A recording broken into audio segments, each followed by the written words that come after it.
Api tadi dekat ni.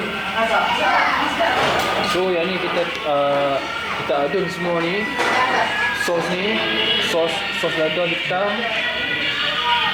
sos barbecue,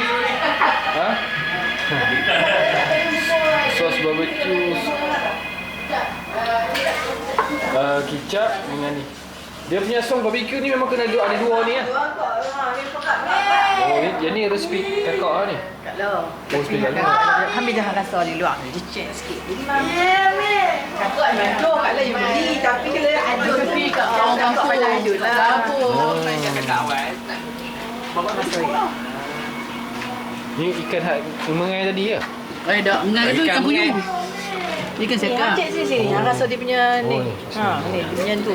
Lagi kau nak masak balik, dia buat sos Jadi cicak. kuah dah. Jadi kuah dia. Sos cicak. Lagi kau tambah lagi dalam periuk tu lagi, kat buat sos dia. Macam ikan. Oh, peri main. Kalau pun nak buat pakai bahan tu jangan tambah garam dah. Tambah gula je. Ni on dengan ni. Oh, ikut. Tambah resipi. Memang jadi sikit. Satu orang buat lagi satu. Lalu mana tak ada pun nampak. Mengai dapat ikan dah tadi? Dapat? Tu mak masak dulu. Tu mak guling. Oh. Dia puyu pi rakam lagi. Pi rakam masuk lagi. Masuk belum? Gula puyuh. Hang pun dah cicak kau nak masak. Dah. Dah. Tu dok mana berenang dia orang tu. Ya. Ada puyu tadi ya. Oh ni mak masak gulai ni. Oh Puyu ni. 10 ekor. Kita dapat puyu 10 ekor. Dah lama-lama makan. Ekor lah. Oh ni fresh ni.